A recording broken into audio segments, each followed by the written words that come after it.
放送事故レベルのくしゃみをしたホロメン参戦。桜巫女、生配信中に大きなくしゃみが出たみこちは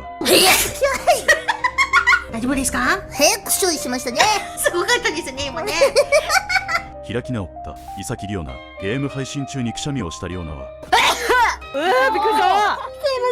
誰それ誰だった？リオナ。リオナのくしゃみ。迫力すごい。豪快でさ。周りをざわつかせた犬神コロネ。我慢の末にくしゃみをしたコロネはびっくりしたびっくりした。独特すぎた